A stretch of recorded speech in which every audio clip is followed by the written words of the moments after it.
नमस्कार, जय हिंद दोस्तों। स्वागत है आपका quick revision classes YouTube channel पर। आज का आपका टॉपिक है गर्भधारण एवं गर्भावस्था के महत्वपूर्ण एमसीक्यू। जितने भी संभावित एमसीक्यू हैं वो सभी आज के वीडियो में आपको मिल जाएंगे। ये पूरे टॉपिक का आपका महा रिवीजन होगा। आज आप गर्भधारण एवं गर्भावस्था से संबंधित महत्वपूर्ण एमसीक्यू प्रश्न करने वाले हैं। मुख्य सेविका भर्ती 2022 की तैयारी हमारे चैनल पर आपको लगातार करवाई जा रही है। ये आपका चैनल है, आप जितना ज़्यादा पढ़ना चाहें पढ़ सकते हैं, जितना ज़्यादा चाहें उतनी तैयारी कर सकते हैं। इतना कंटेंट हमारे चैनल पर आपके लिए उपलब्ध है। सभी मॉक टेस्ट हैं, सभी एमसीक्यू प्रश्न हैं, सभी टॉपिक्स के। तो आप जितना ज़्यादा इन चीज़ों से जुड़े रहेंगे उतनी ज़्यादा आपकी तैयारी होगी। तो बिना वक्त गवाए चलिए शुरू करते हैं आज का ये मॉक टेस्ट, क्योंकि प्रश्न यहीं से आएगा। पढ़ेंगे आप मेरे साथ तो आपको यकीन आएगा।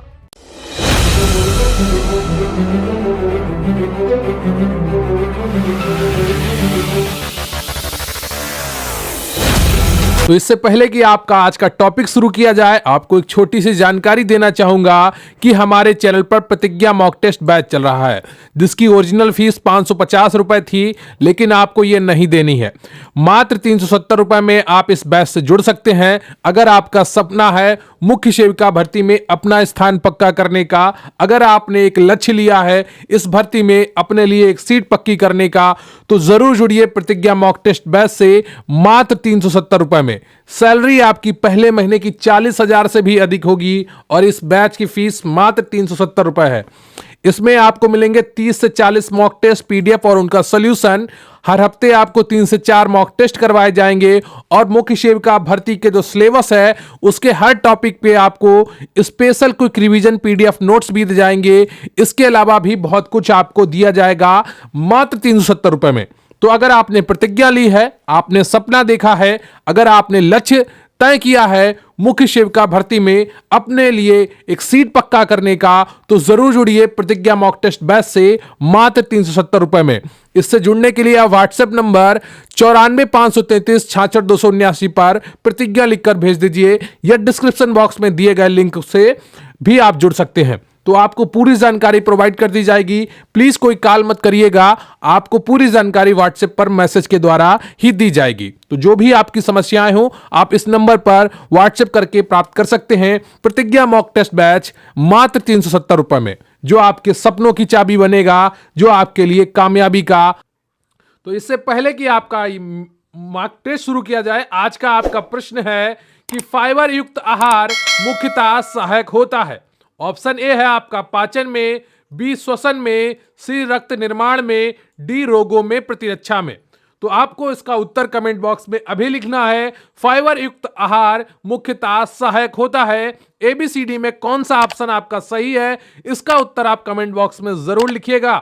इसका सही उत्तर मैं मॉक टेस्ट के अंत में आपको बताऊंगा, तो अभी आप इसका उत्तर लिख दीजिए। तो आज का पहला प्रश्न है आपका, स्त्री में कौन सी जीन संगठक पाया जाता है? बताइए, स्त्री में कौन सी जीन संगठक पाया जाता है? क्या एक्स एक्स पाया जाता है, क्या एक्स वाई पाया जाता है, या सिर्फ एक्स पाया जाता है, या सिर्फ वाई पाया जाता है? बताइए एबीसीडी में कौन सा ऑप्शन आपका सही हो जाएगा। स्त्री में कौन सा जीन संगठक पाया जाता है? तो पहले का जो सही ऑप्शन है आपका वो ए है। क्लियर है आपको? एक्स एक्स पाया जाता है स्त्री में। क्लियर है आपको? तो स्त्रियों में एक्स एक्स लिंग गुणसूत्र पाए जाते हैं। निषेचन के दौरान पुरुष एक्स वाई और स्त्री एक्स एक्स के गुणसूत्रों के मिलने से बालक या बालिका का जन्म होता है। क्लियर है आपको? तो ए ऑप्शन आपका बिल्कुल सही है। अगला प्रश्न है आपका, मनुष्य में कौन से क्रोमोसोम के मिलने से बालक का जन्म होता है? बताइए, मनुष्य में कौन से क्रोमोसोम के मिलने से बालक का जन्म होता है? ऑप्शन ए है आपका स्त्री का एक्स और पुरुष का एक्स, बी ऑप्शन है स्त्री का एक्स और पुरुष का वाई, सी ऑप्शन है स्त्री का वाई और पुरुष का एक्स, और डी ऑप्शन है आपका स्त्री का वाई और पुरुष का वाई। तो बताइए, मनुष्य में कौन से क्रोमोसोम के मिलने से बालक का जन्म होता है? तो दूसरे का कौन सा ऑप्शन आपका सही हो जाएगा, जल्दी से बताइए। तो दूसरे का तो जो सही ऑप्शन है आपका वो बी है। क्लियर है आपको? बी ऑप्शन आपका बिल्कुल सही है, स्त्री का एक्स और पुरुष का वाई। गुणसूत्र जब मिलते हैं तो एक बालक का जन्म होता है। मानव में संतान के लिंग निर्धारण में पुरुषों की महत्वपूर्ण भूमिका होती है, क्योंकि पुरुषों में XY लिंग गुणसूत्र पाए जाते हैं, जबकि स्त्रियों में XX गुणसूत्र पाए जाते हैं। निषेचन में XY क्रोमोसोम के मिलने से ही बालक का जन्म होता है। क्लियर है आपको? तो बी ऑप्शन आपका बिल्कुल सही है दूसरे का।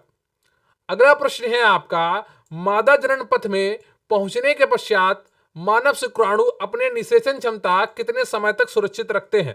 बताइए इनमें से कौन सा ऑप्शन आपका सही हो जाएगा। मादा जनन पथ पे पहुंचने के पश्चात मानव शुक्राणु अपनी निषेचन क्षमता कितने समय तक सुरक्षित रखते हैं? ऑप्शन ए है आपका 12 घंटे के लिए, बी है 24 घंटे के लिए, सी है 48 घंटे के लिए और डी है आपका 72 घंटे के लिए। तो बताइए इनमें से कौन सा ऑप्शन आपका सही हो जाएगा। मादा जनन पथ में पहुंचने के पश्चात मानव शुक्राणु अपनी निषेचन क्षमता कितने समय तक सुरक्षित रखते हैं? तो तीसरे का कौन सा ऑप्शन आपका सही हो जाएगा, जल्दी से बताइए। तो तीसरे का जो सही ऑप्शन है आपका वो डी है, 72 घंटों के लिए, लगभग 3 दिनों के लिए। क्लियर है आपको? 3 दिनों के लिए अपनी निषेचन क्षमता को सुरक्षित रखते हैं। तो मादा जनन पथ पे यहां पर पच नहीं होगा, पथ होगा, ठीक है। पहुंचने के पश्चात शुक्राणु अपनी निषेचन क्षमता 72 घंटे तक बनाए रखते हैं। क्लियर है आपको? अगला प्रश्न है आपका, निषेचन की क्रिया कहां पर संपन्न होती है? बताइए निषेचन की क्रिया कहां पर संपन्न होती है? ऑप्शन ए है आपका गर्भाशय में, बी है डिंब वाहिनी नली में, सी है अंडाशय में, डी है योनि मार्ग में। तो बताइए इनमें से कौन सा ऑप्शन आपका सही हो जाएगा। निषेचन की क्रिया कहां पर संपन्न होती है? तो चौथे का कौन सा ऑप्शन आपका सही हो जाएगा, जल्दी से बताइए। तो चौथे का जो सही ऑप्शन है आपका वो बी है, डिंब वाहिनी नली में। क्लियर है आपको? तो बी ऑप्शन आपका बिल्कुल सही है। तो मनुष्य में निषेचन की क्रिया डिंब वाहिनी नली में संपन्न होती है, जिसे इंग्लिश में फैलोपियन ट्यूब कहते हैं, जहां पर नर युग्मक शुक्राणु और मादा युग्मक अंडाणु के निषेचन द्वारा युग्मनज का निर्माण होता है, जिसे जाइगोट कहते हैं। क्लियर आपको? तो ये चीजें आपको ध्यान रखनी है, लेकिन आपको यह भी ध्यान रखना है कि नर का शुक्राणु भी परिपक्व होना चाहिए और मादा का अंडाणु भी परिपक्व होना चाहिए, तभी निषेचन की क्रिया संभव है। अगला प्रश्न है आपका, मनुष्य में सामान्य गर्भकाल कितने दिनों का होता है? बताइए मनुष्य में सामान्य गर्भकाल कितने दिनों का होता है? ऑप्शन ए है आपका 150 दिन, बी है 200 दिन, सी है 266 दिन, डी है 300 दिन। तो बताइए इनमें से कौन सा ऑप्शन आपका सही हो जाएगा पांचवें का। बताइए मनुष्य में सामान्य गर्भकाल कितने दिनों का होता है? 150 दिन, 200 दिन, 266 दिन, 300 दिन।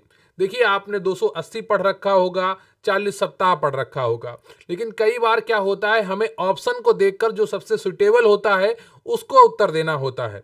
क्लियर है आपको? जो सबसे नजदीक का होता है। क्लियर है आपको? तो यहां पर कौन सा उस ट्रिक से, जो ये आपकी सबसे नजदीक वाली ट्रिक है, जो वेस्ट सुटेबल आंसर वाली ट्रिक है, उसके हिसाब से यहां पर कौन सा सही हो सकता है, उसके अनुसार यहां पर सी सही हो सकता है। क्लियर है आपको? 266 दिन, सी ऑप्शन आपका बिल्कुल सही हो जाता है। तो गर्भकाल का गर्भाधान और जन्म के समय के बीच के काल को कहते हैं। मनुष्य में गर्भकाल का आदर्श समय 266 दिन या 38 सप्ताह माना जाता है। क्लियर है आपको? अगला प्रश्न है आपका, मानव भ्रूण का हृदय कितने दिनों में स्पंदन करने लगता है? बताइए मानव भ्रूण का हृदय कितने दिनों में स्पंदन करने लगता है? ऑप्शन ए है आपका अपने परिवर्धन के 7वें दिन में, ऑप्शन बी है अपने परिवर्धन के 21वें दिनों में, सी ऑप्शन है अपने परिवर्धन के 28वें दिनों में। बताइए परिवर्धन होगा, यहां पर तन नहीं होगा, ठीक है, और अपने परिवर्धन के 42वें दिनों में। तो बताइए एबीसीडी में कौन सा ऑप्शन आपका सही हो जाएगा। मानव भ्रूण का हृदय कितने दिनों में स्पंदन करने लगता है? बताइए यहां पे धा होगा, ये आप ध्यान रखिएगा, ठीक है, यहां पर ता की जगह पे धा होगा, यहां पर भी। बताइए मानव भ्रूण का हृदय कितने दिनों में स्पंदन करने लगता है? तो छठे का जो सही ऑप्शन है आपका वो सी है। क्लियर आपको? 28 दिनों में। तो मानव भ्रूण का हृदय अपने परिवर्धन के 28 दिनों में स्पंदन करने लगता है। भ्रूणीय विकास के तीसरे से 8वें सप्ताह को भ्रूण विकास काल कहते हैं। क्लियर है आपको? आपका अगला प्रश्न है, कौन सी कला परिवर्तनशील भ्रूण के शुष्कन से रक्षा करती है? बताइए कौन सी कला परिवर्तनशील भ्रूण की शुष्कन से रक्षा करती है? ऑप्शन ए है आपका अपरा पोशिका एलेंटाइस, बी है जरायु कोरियान, सी है उल्व एमनियन और डी है आपका पित्तक कोश। तो बताइए एबीसीडी में कौन सा ऑप्शन आपका बिल्कुल सही है? कौन सी कला परिवर्तनशील भ्रूण की शुष्कन से रक्षा करती है? तो सातवें का जो सही ऑप्शन है आपका वो सी है। क्लियर है आपको? सी ऑप्शन आपका बिल्कुल सही है, उल्व एमनियन। क्लियर है आपको? तो उल्व या एमनियन में उल्वी तरल भरा रहता है जो कि भ्रूण को नम बनाए रखने, बाहरी दबाव तथा धक्कों आदि से इसकी सुरक्षा रखने का कार्य करता है। क्लियर है आपको? तो सी ऑप्शन आपका बिल्कुल सही हो जाता है सातवें का। अगला प्रश्न है आपका आठवां। एमनियोसेंटोसिस किसके परीक्षण का एक तरीका है? बताइए एमनियोसेंटोसिस किसके परीक्षण का एक तरीका है? ऑप्शन ए है आपका प्रोटीन परीक्षण का, बी है अमीनो एसिड परीक्षण का, सी है भ्रूण के लिंग परीक्षण का, डी है हार्मोन परीक्षण का। तो बताइए एबीसीडी में कौन सा ऑप्शन आपका सही हो जाएगा?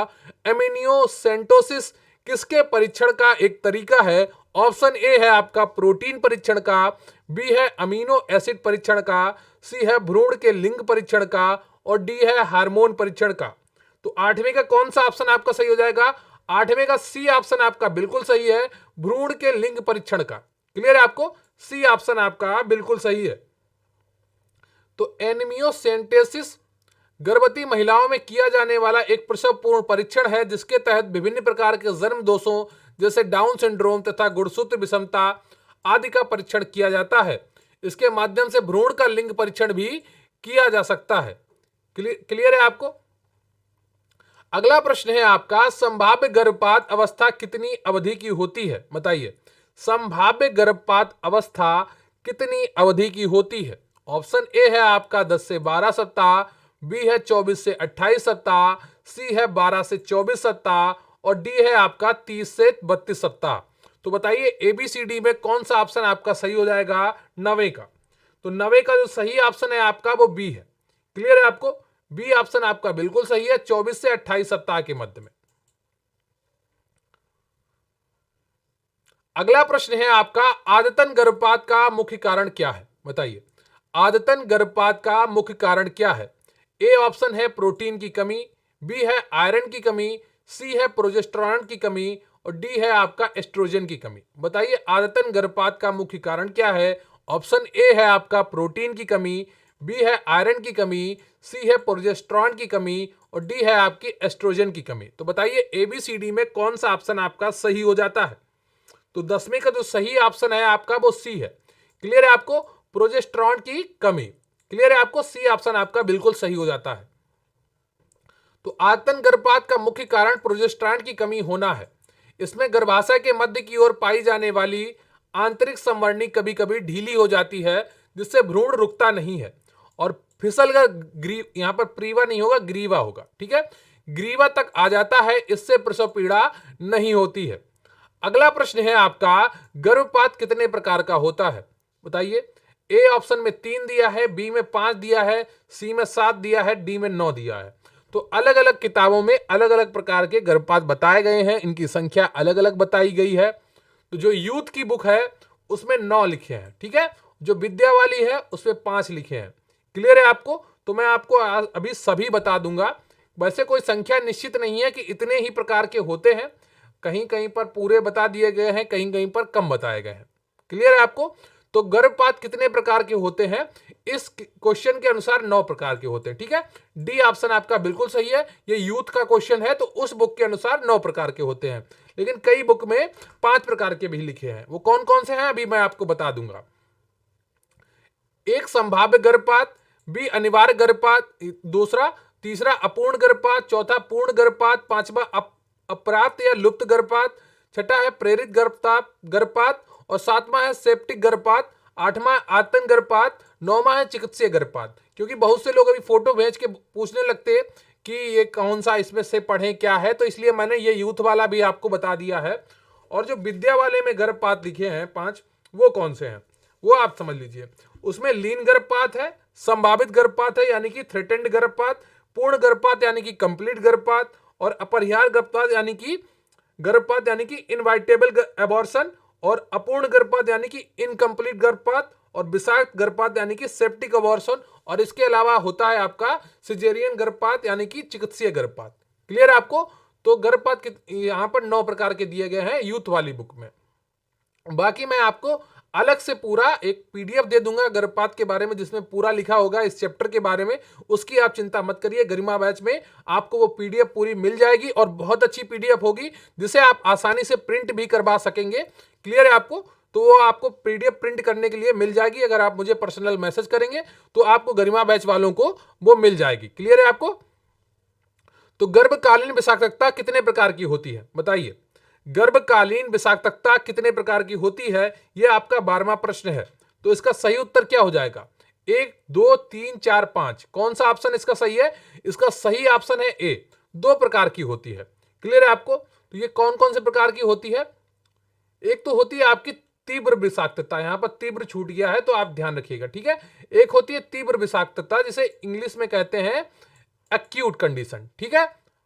क्या कहते हैं? एक्यूट। जिन्होंने होम्योपैथी दवा ली होगी तो वहां पे वो एक्यूट को समझते होंगे। एक्यूट क्या होती है? जो बिल्कुल तुरंत होती है ना, तो उसको तीव्र तीव्र विषाक्तता कहते हैं, ठीक है, एक्यूट कंडीशन। और दूसरी होती है दीर्घावधि विषाक्तता। तो ये क्या होती है? ये दीर्घकालिक होती है, दीर्घ समय से होती है, तो इसको कहते हैं क्रोनिक विषाक्तता। क्लियर है आपको? तो विषाक्तता का अर्थ है रक्त में विष का समाहित होना। गर्भकालीन विषाक्तता एक गंभीर समस्या है। क्लियर है आपको? अगला प्रश्न है आपका, गर्भकालीन तीव्र विषाक्तता गर्भावस्था की किस अवधि में प्रकट होती है बताइए?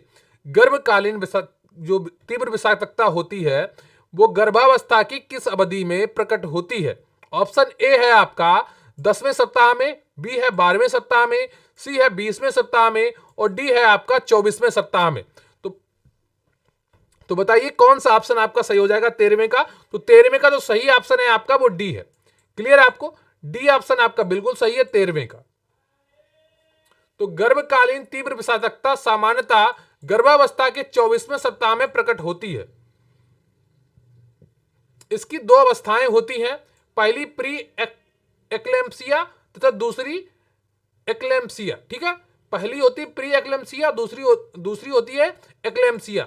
वहां पर जो यूथ की कंपटीशन बुक है, यूथ कंपटीशन की बुक है, वहां पर एक्लेम्पसिया लिख गया है यहां पर, ठीक है, लेकिन ये सिया होता है, इतना आप ध्यान रखिएगा, ठीक है। यहां पर मां लिखा है लेकिन ये सिया होता है, इतना आप ध्यान रखिए, वहां पर सीमा लिखा है। क्लियर है आपको? किताबों में किसी भी किताब में पूरा कंटेंट सही नहीं आया है मुख्य सेविका के लिए, इसलिए आपको पढ़ने में भी बहुत दिक्कत हो रही होगी और हमें पढ़ाने में भी बहुत दिक्कत हो रही है, क्योंकि कई जगह से कंटेंट लेना पड़ रहा है, आपके लिए काफ़ी मेहनत करनी पड़ रही है। पीडीएफ बनाने में भी आपके लिए दिक्कत होती है कि कई चीज़ें गलत हो जाती हैं किताबों में गलत होने की वजह से। क्लियर है आपको? अगला प्रश्न है आपका, प्री एक्लेम्पसिया के लक्षण है बताइए? प्री एक्लेम्पसिया के लक्षण क्या है? अत्यधिक वजन बढ़ना, सूजन बढ़ना, तीसरा है रक्तचाप बढ़ना, चौथा है मूत्र में प्रोटीन का बढ़ना, और पांचवा है अनेक बार लगातार बमन बने रहना।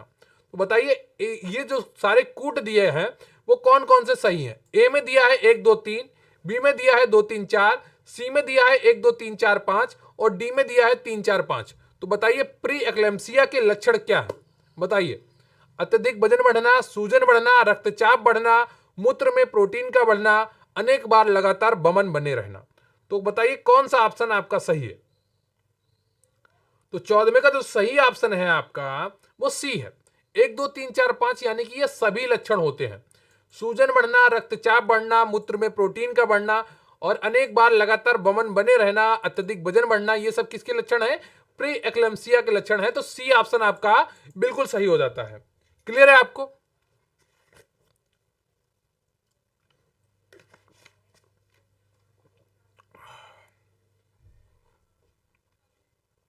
तो अत्यधिक वजन बढ़ना, सूजन बढ़ना, रक्तचाप बढ़ना, मूत्र में प्रोटीन का बढ़ना तथा अनेक बार लगातार बमन का बने रहना एक्लेम्पसिया के लक्षण है।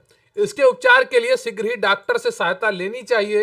एक्लेम्पसिया में इन्हीं लक्षणों की मात्रा में वृद्धि हो जाती है। क्लियर है आपको? जो प्री एक्लेम्पसिया होता है और एक्लेम्पसिया होता है जो, क्लियर है आपको?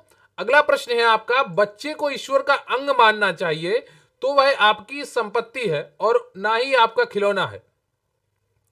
वह तो आपके पास ईश्वर और मनुष्यता की एक धरोहर है, यह प्रसिद्ध उक्ति किसकी है? बताइए।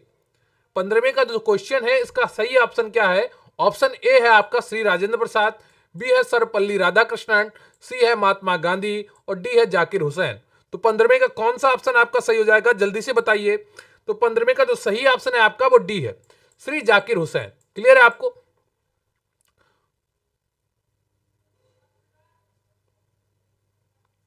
क्लियर है आपको? अगला प्रश्न है आपका, किस तत्व की कमी से गर्भावस्था में महिलाओं को एनीमिया एनीमिया नामक रोग हो जाता है? बताइए। किस तत्व की कमी से गर्भावस्था में महिलाओं का को एनीमिया नामक रोग हो जाता है? बहुत ही आसान उत्तर है, कई बार आप इसको कर चुके हैं और आप में से लगभग हर कोई इसका उत्तर दे रहा होगा। अगर आप में से कोई भी इसका उत्तर नहीं दे रहा है तो बहुत दुख की बात है कि उसने अभी पढ़ाई शुरू भी नहीं की है, क्योंकि यह प्रश्न कई बार आपको कराया जा चुका है और आपने कई बार पहले भी पढ़ा होगा। तो ए ऑप्शन है आपका लौह तत्व, बी है आयोडीन तत्व, सी है कैल्शियम तत्व, डी है आपका मैग्नीशियम तत्व। तो बताइए किस तत्व की कमी से गर्भावस्था में महिलाओं को एनीमिया रोग हो जाता है? तो 16वें का जो सही ऑप्शन है आपका वो ए ऑप्शन है, लौह तत्व की कमी से एनीमिया रोग होता है। क्लियर है आपको? तो मानव शरीर में लौह तत्व की कमी से एनीमिया रोग हो जाता है। गर्भावस्था में महिलाओं की इसकी आवश्यकता बढ़ जाती है। इसके प्रमुख स्रोत मांस, अंडे, फलियां, अनाज तथा हरी सब्जियां हैं। क्लियर है आपको? तो आईसीएमआर के पोषण विशेषज्ञों द्वारा गर्भावस्था में महिलाओं को कितनी अतिरिक्त कैलोरी की आवश्यकता को प्रस्तावित किया है? बताइए। आज आपको ये आईसीएमआर के अनुसार पढ़ना है डेटा। क्लियर है आपको? आईसीएमआर के अनुसार जो उसके पोषण विशेषज्ञों के द्वारा गर्भावस्था में महिलाओं को कितनी अतिरिक्त कैलोरी की आवश्यकता को प्रस्तावित किया गया है। ऑप्शन ए है आपका 100 कैलोरी, बी है 200 कैलोरी, सी है 300 कैलोरी और डी है आपका 400 कैलोरी। तो बताइए इनमें से कौन सा ऑप्शन आपका सही हो जाएगा? तो 17वें का सी ऑप्शन आपका बिल्कुल सही है, 300 कैलोरी। क्लियर है आपको? 300 कैलोरी। तो आईसीएमआर के अनुसार 300 कैलोरी बिल्कुल सही उत्तर है। क्लियर आपको? अगला प्रश्न है आपका, आईसीएमआर के पोषण विशेषज्ञों द्वारा गर्भावस्था में महिलाओं को कितने अतिरिक्त प्रोटीन की आवश्यकता को प्रस्तावित किया गया है? बताइए। आईसीएमआर के पोषण विशेषज्ञों द्वारा गर्भावस्था में महिलाओं को कितनी अतिरिक्त प्रोटीन की आवश्यकता को प्रस्तावित किया गया है? तो 18वें का कौन सा ऑप्शन आपका सही हो जाएगा? 18वें का बी ऑप्शन आपका बिल्कुल सही है, 10 ग्राम। क्लियर है आपको? 10 ग्राम। अगला प्रश्न है आपका, WHO तथा FA समूह के विशेषज्ञों के अनुसार गर्भावस्था में महिलाओं को कितनी अतिरिक्त कैल्शियम की आवश्यकता होती है? बताइए इनमें से कौन सा ऑप्शन आपका सही हो जाएगा? WHO तथा FAO समूह के विशेषज्ञों के अनुसार गर्भावस्था में महिलाओं को कितने अतिरिक्त कैल्शियम की आवश्यकता होती है? ऑप्शन ए है आपका 100 से 200 मिलीग्राम, सी है 300 से 400 मिलीग्राम, बी है 200 से 300 मिलीग्राम और डी है आपका 500 से 600 मिलीग्राम। ऑप्शन थोड़ा ऊपर नीचे है बीसी, इसका आप ध्यान रखिएगा।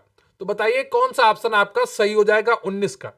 तो 19 का जो सही ऑप्शन है आपका वो डी है, 500 से 600 मिलीग्राम। क्लियर आपको? आईसीएमआर ये WHO के अनुसार 500 से 600 मिलीग्राम की आवश्यकता होती है। क्लियर है आपको?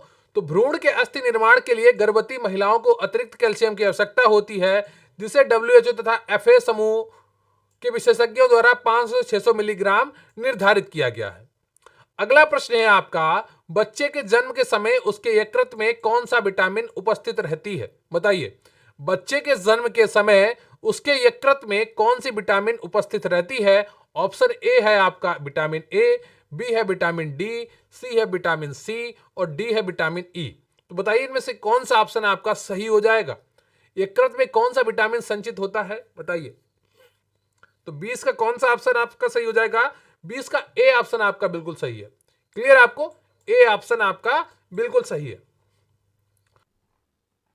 तो आज का 21 क्वेश्चन है कि आईसीएमआर की पोषण विशेषज्ञों द्वारा गर्भावस्था में महिलाएं को कितनी अतिरिक्त थायमीन की आवश्यकता प्रस्तावित किया है? बताइए। आईसीएमआर के पोषण वैज्ञानिकों ने विशेषज्ञों ने गर्भावस्था में जो महिलाएं हैं उनके लिए अतिरिक्त थायमीन की कितनी आवश्यकता को प्रस्तावित किया है?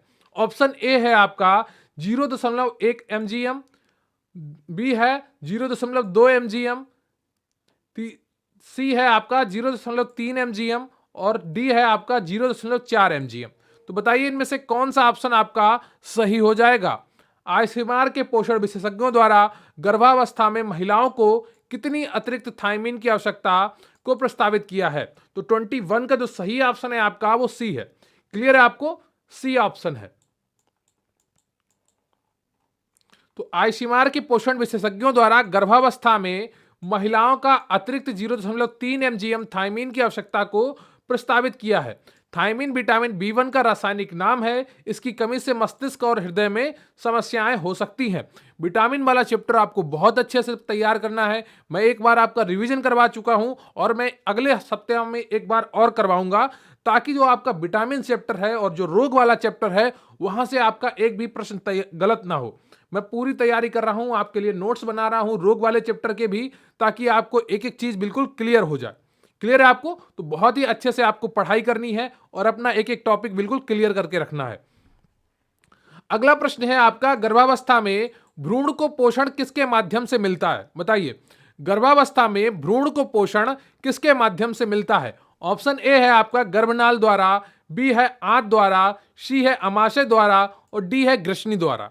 तो बताइए इनमें से कौन सा ऑप्शन आपका सही हो जाएगा। गर्भावस्था में भ्रूण को पोषण किसके माध्यम से मिलता है। ऑप्शन ए है आपका गर्भनाल द्वारा, बी है आंत द्वारा, सी है अमाशय द्वारा, डी है ग्रसनी द्वारा। यह प्रश्न आपको मैं एक बार करा चुका हूं। उम्मीद करता हूं आप लोग इसका सही उत्तर दे रहे होंगे।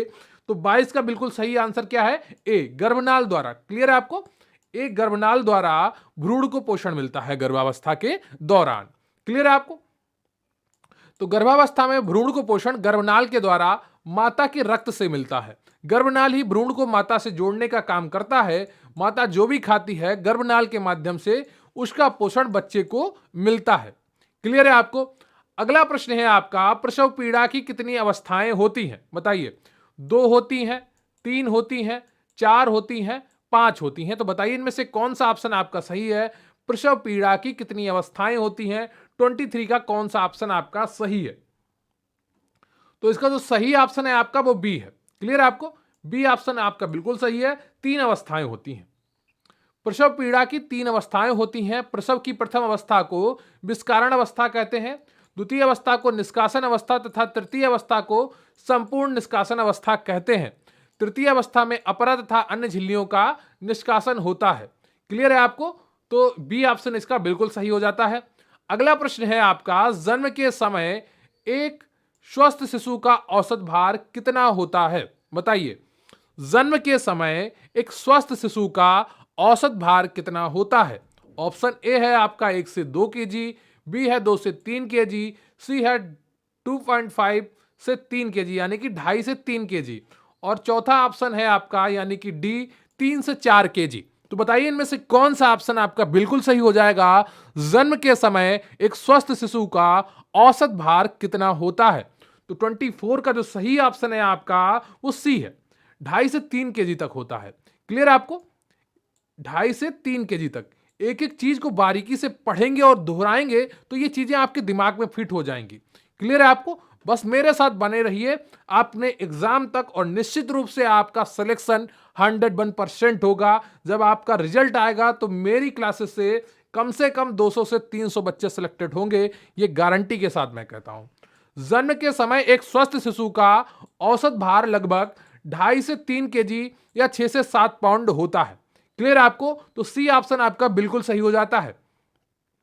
अगला प्रश्न है आपका, जन्म के बाद शिशु के शरीर से कितने दिनों तक तरल पदार्थों का निष्कासन होता है। बताइए, जन्म के बाद शिशु के शरीर से कितने दिनों तक तरल पदार्थों का निष्कासन होता है। ऑप्शन ए है आपका प्रथम 1-2 दिन, बी है प्रथम 2-3 दिन, सी है प्रथम 3-4 दिन और डी है आपका प्रथम 7 से 10 दिन। तो बताइए जन्म के बाद शिशु के शरीर से कितने दिनों तक तरल पदार्थों का निष्कासन होता है। तो 25 का जो सही ऑप्शन है आपका वो सी है, प्रथम 3-4 दिनों तक। क्लियर है आपको, प्रथम 3-4 दिनों तक तरल पदार्थों का निष्कासन होता है। तो प्रथम 3-4 दिनों में शिशु के शरीर के तरल पदार्थों का निष्कासन होता है, जिससे इसका वजन घट जाता है। 4-5 दिनों बाद वजन बढ़ना आरंभ हो जाता है तथा 10वें दिन तक जन्म के वजन के बराबर हो जाता है। इसके पश्चात प्रति सप्ताह 250 से 400 ग्राम तक शिशु का वजन बढ़ता है। क्लियर है आपको? अगला प्रश्न है आपका, सामान्यतः शिशु जन्म के कितने प्रकार होते हैं? बताइए, सामान्यतः शिशु जन्म के कितने प्रकार होते हैं? ऑप्शन ए है आपका 4, बी है 5, सी है 6 और डी है 7। तो बताइए इनमें से कौन सा ऑप्शन आपका सही हो जाएगा? सामान्यतः शिशु जन्म के कितने प्रकार होते हैं? तो 26 का जो सही ऑप्शन है आपका वो बी है, 5 प्रकार का होता है। क्लियर आपको? 5 प्रकार के प्रसव प्रकार होते हैं। यहां देखिए जन्म के कितने प्रकार पूछ लिया है, कहीं कभी आपसे पूछ लिया प्रसव कितने प्रकार के होते हैं, तो बात एक ही होगी। कंफ्यूज बिल्कुल मत होइएगा और एक एक प्रश्न अपने आप से पूछते रहिए अपने, ताकि आपका दिमाग ही अपने आप आपका रिवीजन करवाता रहे। सामान्यतः शिशु जन्म के 5 प्रकार होते हैं: प्राकृतिक अथवा सामान्य प्रसव, औजारों की मदद से प्रसव, उल्टा जन्म, आड़ा जन्म और सिजेरियन सेक्शन या सी सेक्शन डिलीवरी। क्लियर आपको? तो ये 5 प्रकार के प्रसव होते हैं जिसे शिशु जन्म के प्रकार भी कह सकते हैं। और प्लीज वीडियो को लाइक कर लीजिएगा, चैनल को सब्सक्राइब कर लीजिएगा और हो सके तो वीडियो को शेयर भी करिएगा अपने दोस्तों के साथ, अपने ग्रुप्स में। क्लियर है आपको? तो कई प्रमुख स्वास्थ्य संगठनों में सुझाव दिया है कि जन्म के बाद कितनी जल्दी हो सके एक नवजात शिशु को रखा जाए। तो बताइए, कई प्रमुख स्वास्थ्य संगठनों ने एक सुझाव दिया है कि जन्म के बाद जितनी जल्दी हो सके एक नवजात शिशु को रखा जाए, तो वो जगह कौन सी है जहां पर रखा जाए? ऑप्शन ए है आपका मां की छाती पर, बी है लैब में, सी है मां से दूर, डी है अन्यत्र स्थान पर। तो बताइए कौन सा ऑप्शन आपका सही हो जाएगा 27 का? तो 27 का जो सही ऑप्शन है आपका वो ए है, मां की छाती पर रखा जाए। क्लियर है आपको? तो ए ऑप्शन आपका बिल्कुल सही हो जाता है। तो विभिन्न स्वास्थ्य संगठनों ने सुझाव दिया है कि जन्म के बाद जितनी जल्दी हो सके नवजात शिशु को मां की छाती पर रखा जाए। यह मां और बच्चे दोनों को त्वचा से त्वचा के संपर्क का अनुभव करने की अनुमति देता है। क्लियर आपको? तो ए ऑप्शन आपका बिल्कुल सही है। अगला प्रश्न है आपका, चीरफाड़ से प्रसव यानी कि सिजेरियन सेक्शन से संबंधित कथन सही है? शिशु का आकार बड़ा होना, शिशु का सामान्य प्रसव के दौरान जिंदगी का खतरा होना, मां का योनि मार्ग सकरा होना, शिशु का उल्टा या आड़ा होना। तो बताइए इनमें से कौन सा ऑप्शन आपका सही हो जाएगा? चीरफाड़ से प्रसव से संबंधित कथन क्या है? ऑप्शन ए है आपका 1 से 2, बी है 2, 3, 4, सी है 1, 3, 4, डी है 1, 2, 3, 4। तो बताइए इनमें से कौन सा ऑप्शन आपका सही हो जाएगा? चीरफाड़ से प्रसव यानी कि सिजेरियन सेक्शन से संबंधित कथन है। तो 28 का जो सही ऑप्शन है आपका वो डी है। ये सभी पॉइंट बिल्कुल सही है, ये पहला भी, दूसरा भी, तीसरा भी और चौथा भी। इन सभी स्थितियों में सिजेरियन सेक्शन डिलीवरी करवानी चाहिए। क्लियर आपको? डी ऑप्शन आपका बिल्कुल सही है। उपयुक्त सभी परिस्थितियों में मां के उदर की दीवार में चीरा लगाकर शिशु को बाहर निकालते हैं।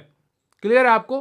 अगला प्रश्न है आपका, उल्टा प्रसव यानी कि ब्रीच डिलीवरी से तात्पर्य क्या है? एक नंबर दिया गया है, सिर गर्भाशय में ऊपर की ओर है, 2 सिर गर्भाशय में नीचे की ओर है, 3 पैर गर्भाशय में ऊपर की ओर है, डी जो चौथा है पैर गर्भाशय में नीचे की ओर है। तो बताइए इनमें से कौन सा ऑप्शन आपका सही है? ए 1, 2, बी 2, 3, सी 3, 4, डी 1, 4। बताइए इनमें से कौन सा ऑप्शन आपका सही हो जाएगा? उल्टा प्रसव से तात्पर्य क्या है? तो 29 का जो सही ऑप्शन है आपका वो डी, सिर गर्भाशय में ऊपर की ओर है और पैर गर्भाशय में नीचे की ओर है। क्लियर आपको? बात दोनों एक ही है, जब सिर ऊपर होगा तो पैर ऑटोमेटिक नीचे हो जाएगा, लेकिन आपसे ये थोड़ा घुमा के प्रश्न पूछ लिया ताकि आप थोड़ा कंफ्यूज हो जाए। क्लियर आपको? तो इसका डी ऑप्शन आपका बिल्कुल सही हो जाएगा। उल्टा प्रसव या ब्रीच बर्थ का आशय होता है शिशु पैर या नितंब पहले मां की योनि से बाहर आने की स्थिति में होते हैं, जबकि शिशु का सिर बाद में। क्लियर आपको? तो डी ऑप्शन आपका बिल्कुल सही है। अगला प्रश्न है आपका, किस प्रकार के प्रसव में समय व जटिलताएं कम होती हैं? बताइए किस प्रकार के प्रसव में समय व जटिलताएं कम होती हैं? ऑप्शन ए है आपका प्राकृतिक बर्थ, बी है चीड़फाड़ बर्थ, सी है आड़ा बर्थ और डी है उल्टा बर्थ। तो बताइए ABCD में कौन सा ऑप्शन आपका सही हो जाएगा? किस प्रकार के प्रसव में समय व जटिलताएं कम होती हैं? तो तो 30 का कौन सा ऑप्शन आपका सही हो जाएगा? 30 का ए ऑप्शन आपका बिल्कुल सही है। जो प्राकृतिक बर्थ होती है, जो नेचुरल डिलीवरी होती है, उसमें समय भी कम लगता है और जटिलताएं भी कम होती हैं। तो प्राकृतिक अथवा सामान्य प्रसव में समय व जटिलताएं कम होती हैं क्योंकि यह एक स्वाभाविक प्रसव होता है। इसमें गर्भवती स्त्री 9 माह अपने गर्भाशय में रखने के बाद बिना किसी विशेष परेशानी के बच्चे को जन्म देती है। लगभग 80 से 85% महिलाओं में सामान्य प्रसव होने की संभावना होती है। क्लियर है आपको? तो लगातार पढ़ते रहिए और अपनी तैयारी को मजबूत करते रहिए। अगला प्रश्न है आपका, अस्पताल में प्रसव कराने के संबंध में सही कथन है। तो आपको वो कथन पहचानने हैं जो अस्पताल में प्रसव कराने के बारे में बिल्कुल सही है। 1 नंबर पर दिया गया है, मां व शिशु की देखभाल उचित व वैज्ञानिक रीति से हो जाती है। तो क्या यह कथन सही है? कोई भी परेशानी आने पर तत्काल आधुनिक डॉक्टरी सुविधाएं प्राप्त हो जाती हैं। तो क्या यह कथन सही है? प्रसव के लिए आवश्यक उपकरण सामग्री अस्पताल में मिल जाती है। तो क्या यह कथन सही है?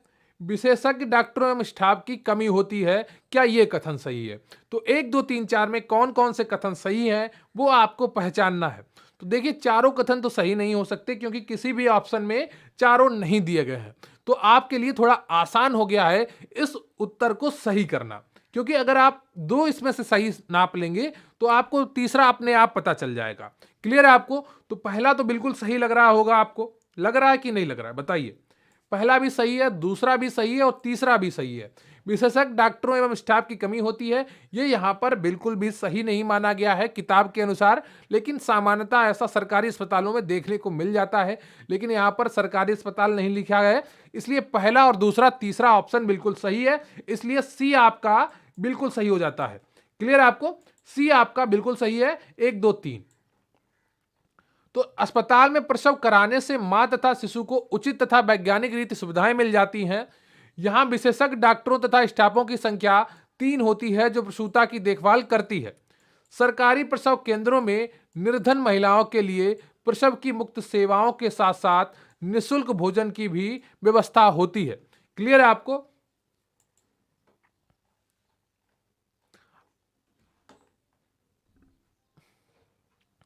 अगला है आपका प्रश्न, स्त्री में ऋतुस्राव चक्र मेंस्ट्रुएशन साइकिल प्रारंभ होती है।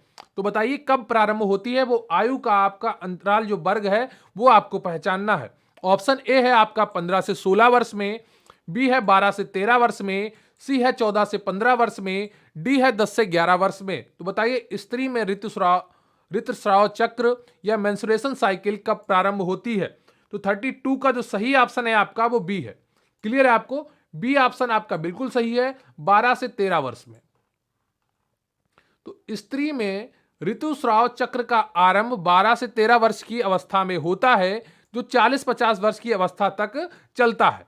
इस स्राव काल में गर्भावस्था को छोड़कर प्रति 26 से 28 दिनों की अवधि पर गर्भाशय से रक्त तथा इनकी आंतरिक से श्लेष्म का स्राव होता है। यह स्राव 3-4 दिनों तक चलता है। इसे ही रजोधर्म या मासिक धर्म या ऋतुस्राव चक्र कहते हैं। क्लियर है आपको? अगला प्रश्न है आपका, ऋतुस्राव के प्रारंभ होने के कितने दिनों बाद अंडाणु का उत्सर्जन होता है? बताइए। ऑप्शन ए है आपका 18 दिनों बाद, बी है 20 दिनों बाद, सी है 14 दिनों बाद और डी है 11 दिनों बाद। तो बताइए इनमें से कौन सा ऑप्शन आपका सही हो जाएगा? तो 31 का जो सही ऑप्शन है आपका वो सी है, 14 दिनों बाद। क्लियर है आपको? सी ऑप्शन आपका बिल्कुल सही है। ऋतुस्राव के आरंभ होने के 14 दिनों बाद अंडोत्सर्ग होता है।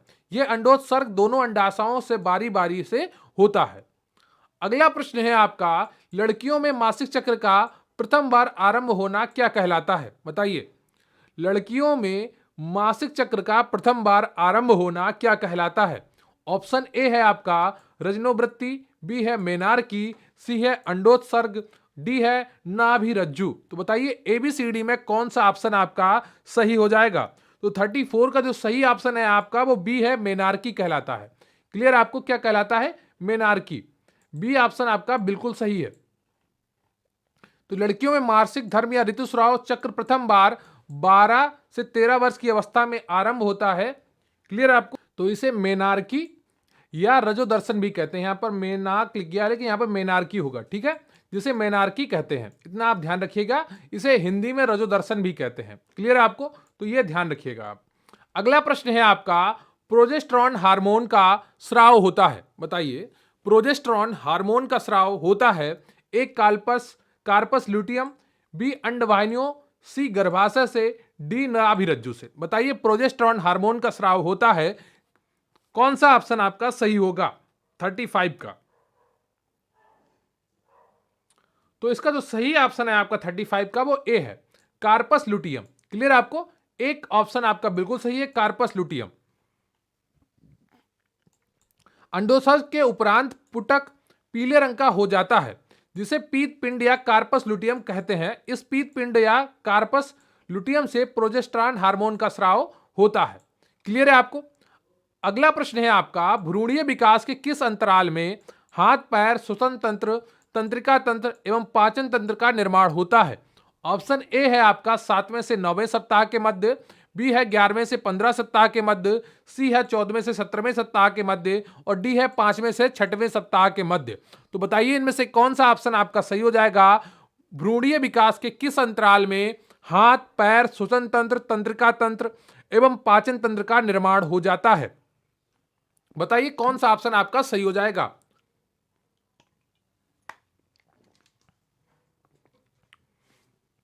तो 36 का जो सही ऑप्शन है आपका, वो ए है। क्लियर आपको, 7वें से 9 सप्ताह के मध्य। तो निषेचन के लगभग 10वें सप्ताह तक के विकसित युग्मनज को भ्रूण तथा युग्मनज में होने वाले विभिन्न क्रमिक परिवर्तनों को प्राणीय विकास कहते हैं। क्लियर आपको, भ्रूण में 7वें से 9वें सप्ताह के मध्य तक हाथ पैर श्वसन तंत्र, तंत्रिका तंत्र व पाचन तंत्र का निर्माण हो जाता है। क्लियर है आपको।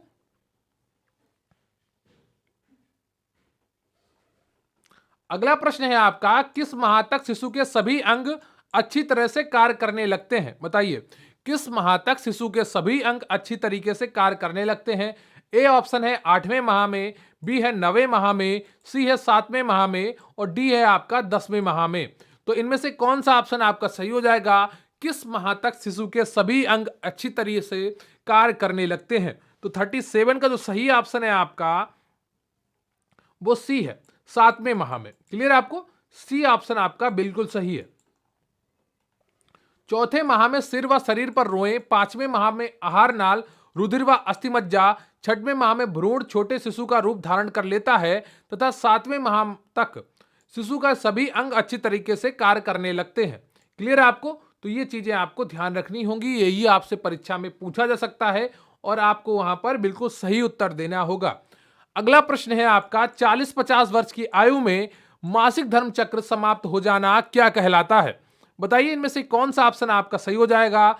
40-50 वर्ष की आयु में मासिक धर्म चक्र का समाप्त हो जाना क्या कहलाता है? ए ऑप्शन है रजोनिवृत्ति यानी कि मेनोपॉज, बी है ओव्यूलेटरी फेज, सी है ल्यूटियल फेज, और डी है टेम्पो। तो बताइए, इनमें से कौन सा ऑप्शन आपका सही हो जाएगा? 40-50 वर्ष की आयु में मासिक धर्म चक्र का समाप्त हो जाना क्या कहलाता है? तो 38 का जो सही ऑप्शन है आपका, वो ए है। क्लियर है आपको, ए ऑप्शन आपका बिल्कुल सही है, रजोनिवृत्ति कहलाता है। अगला प्रश्न है आपका, पीरियड्स के दौरान सफाई हेतु उपयोग किया जाता है। तो ये आपको बताना है इन तीनों चीजों में कौन कौन सा उपयोग किया जाता है या कौन सा उपयोग किया जाता है। ए, 1 नंबर पर आपका सैनिटरी नैपकिन दिया है, बी टेम्पोन, 2 नंबर पर टेम्पोन दिया है, और तीसरे में मासिक धर्म कप्स दिया है। तो बताइए, इनमें से कौन सा उपयोग किया जाता है? ए ऑप्शन सही होगा, या बी सही होगा, या सी सही होगा, या डी सही होगा? तो 39 का जो सही ऑप्शन है आपका, वो डी है, 1 2 3। क्लियर आपको, डी ऑप्शन आपका बिल्कुल सही है। यह चीजें आपको ध्यान रखनी होंगी, आपके परीक्षा में पूछी जा सकती हैं। क्लियर है आपको। अगला प्रश्न है आपका, महिलाएं मासिक धर्म के दौरान किन विशिष्ट लक्षणों का अनुभव करती हैं? तो बताइएगा, इनमें से कौन से ऐसे लक्षण हैं जो सही हो जाएंगे, और आपको नीचे वो कूट जो दिया है, कूट रूप में आपका 1 से 2 प्रश्न आएगा परीक्षा में। देखिए, आपका ग्रेजुएशन लेवल का पेपर है, तो 1 से 2 प्रश्न इस तरह के आ सकते हैं, इसलिए लगभग हर मॉक टेस्ट में कोशिश की जाती है कि आपको एक प्रश्न ऐसा मिले कम से कम। क्लियर आपको, तो तो 1 नंबर पर दिया है रक्तस्राव के अलावा पेट में ऐंठन, 2 नंबर पर दिया है पेट के निचले हिस्से में दर्द होना, 3 नंबर पर दिया है पेट में सूजन, चौथे नंबर पर दिया है पीरियड से पहले कब्ज और 5वें नंबर पर दिया है उल्टी आना। तो बताइए इनमें से कौन कौन से लक्षण हैं जो सही है। ए ऑप्शन में दिया है 1 2 3, बी ऑप्शन में दिया है 2 4 5, सी ऑप्शन में दिया है 1 4 5, डी ऑप्शन में दिया है उपयुक्त सभी। तो बताइए 40 का कौन सा ऑप्शन आपका बिल्कुल सही हो जाएगा। तो 40 का जो सही ऑप्शन है आपका वो डी है, उपयुक्त सभी। ये सभी लक्षण हो सकते हैं। क्लियर है आपको, लेकिन जरूरी नहीं कि हर महिला में ये सभी लक्षण देखने को मिले। रक्तस्राव के अलावा महिलाएं मासिक धर्म के दौरान उपयुक्त सभी लक्षणों का अनुभव करती हैं। ये लक्षण मासिक धर्म दौरान या बाद में दिखाई दे सकते हैं। प्रत्येक महिला इन लक्षणों का अनुभव करे आवश्यक नहीं है। क्लियर है आपको, तो ये चीजें आपको ध्यान रखनी होंगी और यही आपके पेपर में पूछी जाएंगी।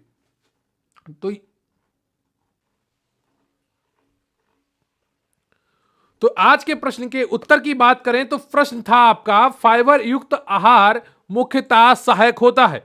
ऑप्शन ए था आपका पाचन में, बी श्वसन में, सी रक्त निर्माण में, डी रोगों की प्रतिरक्षा में। तो इसका जो सही उत्तर था वो ए ऑप्शन था, फाइबर युक्त आहार मुख्यतः सहायक होता है पाचन में। क्लियर है आपको। तो फाइबर जिसे हिंदी में रुक्षांश कहते हैं, तो ये दोनों शब्द आप याद रखिएगा। पेपर में फाइबर भी लिखकर आ सकता है और रुक्षांश भी लिखकर आ सकता है। मुख्यतः भोजन के पाचन में सहायक होता है। इसके मुख्य स्रोत अनाज, दालें, आलू तथा ताजे फल और सब्जियां हैं। एक वयस्क व्यक्ति को प्रतिदिन 25 से 30 ग्राम फाइबर ग्रहण करना चाहिए। जो अंकुरित अनाज होता है उसमें काफी मात्रा में फाइबर होता है। जितनी भी आपकी पत्तेदार सब्जियां होती हैं उनमें फाइबर होता है। आपने अक्सर भिंडी में रेशे देखे होंगे, इन सब में फाइबर काफी मात्रा में होता है। आप इन चीजों को खाएंगे तो यह आपकी पाचन शक्ति को मजबूत करेंगी और अन्य चीजों को में भी सहायता करेंगी। तो ये रहा आपके आज के प्रश्न का उत्तर।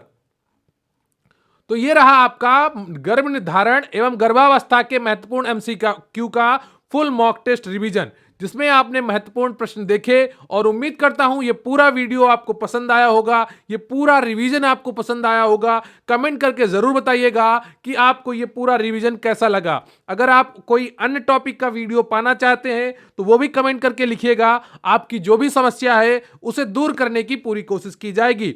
प्लीज वीडियो को लाइक कर लीजिएगा और चैनल को सब्सक्राइब कर लीजिएगा। कमेंट करके जरूर बताइएगा कि आपके कुल कितने प्रश्न सही हुए और ये आपको पूरा रिवीजन कैसा लगा। मुझे आपके कमेंट्स का इंतजार रहेगा। बहुत बहुत धन्यवाद आपका। प्लीज वीडियो को लाइक कर लीजिएगा और चैनल को सब्सक्राइब कर लीजिएगा।